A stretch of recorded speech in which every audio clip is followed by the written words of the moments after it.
Lyra congratulates us on our 8 badges, and Professor Elm gives us the Master Ball and redirects us to the Aquatic Dance Theater. We meet Silver there and he tells us he's lost to the 5 Kimono Girls, and now it's our turn to take on the 5 Kimono Girls. It was going really smoothly, having taken down 4 of the 5 Kimono Girls. Unfortunately, the 5th one proved to be very difficult because of the damage we took from the previous 4.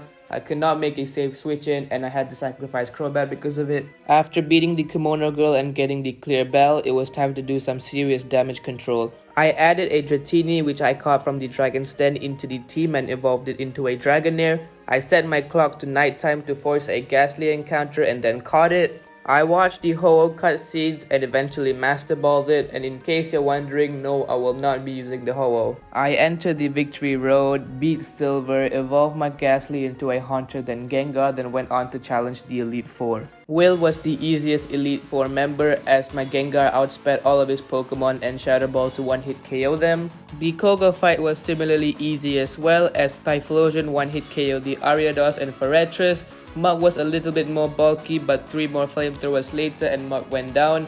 Crobat was also quite bulky, having survived 2 flamethrowers, but the 3rd one made sure it fainted. His last Pokemon was a Venomoth and another flamethrower made sure it went down. So far, shaping up to be an easy Elite Four. Bruno was no different as I set up 3 Dragon Dances on the Hitmontop and then sweep this entire team. The Karen fight proved to be a little bit more tricky as she led with her Umbreon while I led with my Machamp. Machamp KO'd the Umbreon and Murkrow as she switched into a Gengar. I switched into my own Gengar to absorb a Focus Blast and then outspeed the Shadow Ball the Gengar, taking it down. She switched into her Houndoom while I switched into my Gyarados. Gyarados quickly took it down and her last Pokemon was Vileplume.